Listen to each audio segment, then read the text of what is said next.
Nelson Mandela actually epitomizes freedom, not only for the South African people, but for Southern Africa, for Africa as a whole. Dismissed with costs, Nandipha Magudumana's legal options fade away. Forced to show his hand, a court orders the president to publicize his affidavit on the arrest of Vladimir Putin. Global honoring of an honorable man. 67 minutes to do good in the name of International Mandela Day. An expat's 10 favorite countries around the world. Spoiler alert, we aren't one of them. So which ones are? Hello, I'm Jane Dutton. This is Eyewitness News. Remember to like and subscribe.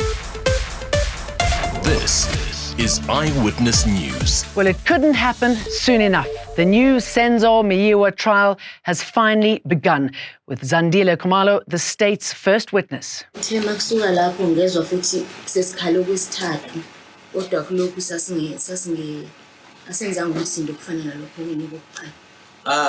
there, I heard the firearm going off for the third time. All 5 suspects have pleaded not guilty to the 5 charges relating to the Bafana captain's murder. The indictment was read out at the Pretoria High Court, which included Schedule 6 offences of murder and attempted murder. The second attempt at the trial comes almost a decade after Meyiwa's death, with Judge Rata Mogoeng now presiding over the matter. The soccer star was killed at the home of his girlfriend, Kelly Khumalo, in what's believed to have been a botched robbery in Vosloorus, east of Johannesburg. The Gauteng High Court has ordered that President Cyril Ramaphosa's affidavit related to an arrest warrant for Russian President Vladimir Putin be made public by 2 p.m. today.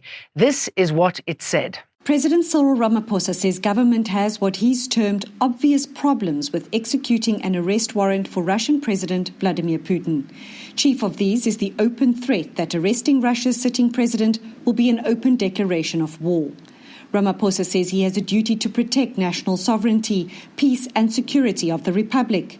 To arrest Putin would also be inconsistent with the country's diplomatic immunity laws. Ramaphosa has also informed the court that government has already approached the International Criminal Court regarding the problems he says will impede or prevent the execution of an arrest warrant. But he says these consultations are also confidential and more details can't be shared. The matter will be heard in an open court on Friday.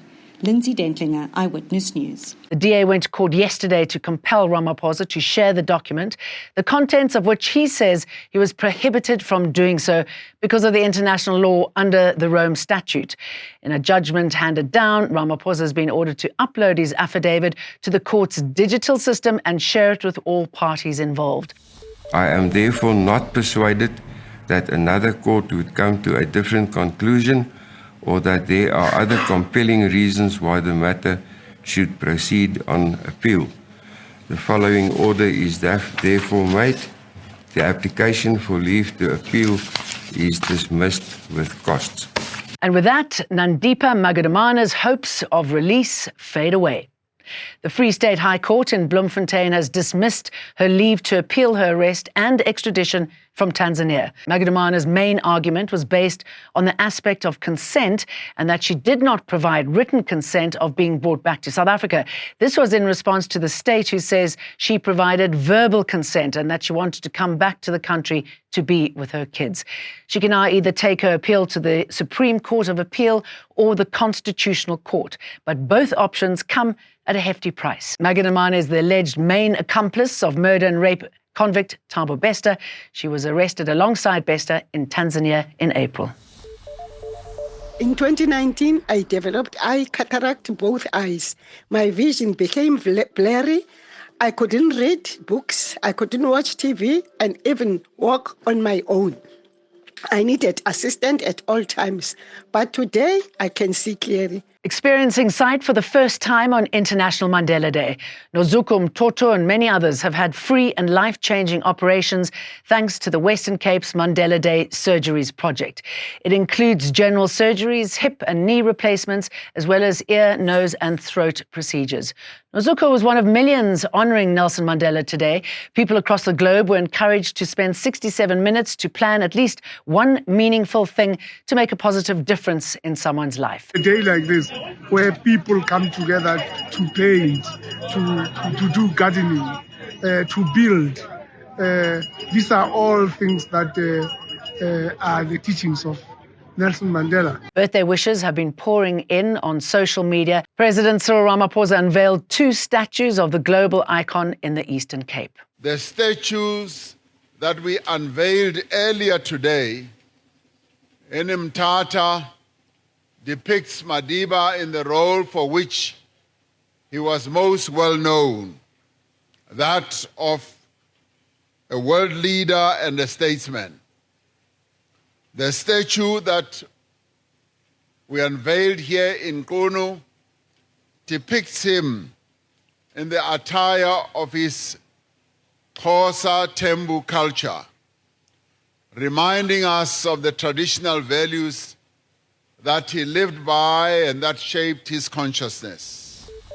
A 29-year-old suspect who is regarded as one of the most notorious and dangerous hitmen in the Western Cape has been killed in a shootout with police in Luandle. Police say he's been positively linked to at least 10 cases which claimed the lives of 12 people in Luandle between February last year and March this year. It's understood the shootout happened during a police operation on Sunday night. Officers then arrested 2 men who were with the deceased at the time. They've also been linked to some of the alleged kingpins' crimes, including several mass murders and the attempted murder of a police official. The 2 suspects will appear in the local magistrate's court once charged. So Mexico has once again come out tops as the best place to settle if choosing a foreign destination. Expat Insider has been conducting surveys since 2014 and says Mexico has always featured in the top 5. Ease of settling and friendliness are some of the reasons given by expats. Other countries in the top 5 include Spain, Panama, Malaysia and Taiwan. The worst countries to settle in include Norway and Kuwait. And I won't spoil your day and tell you where we sit, but I shall see you for more again tomorrow. I'm Jane Dutton. Goodbye for now. Eyewitness News. In touch, in tune, and independent. For the latest, log on to ewn.co.za or ewn.mobi.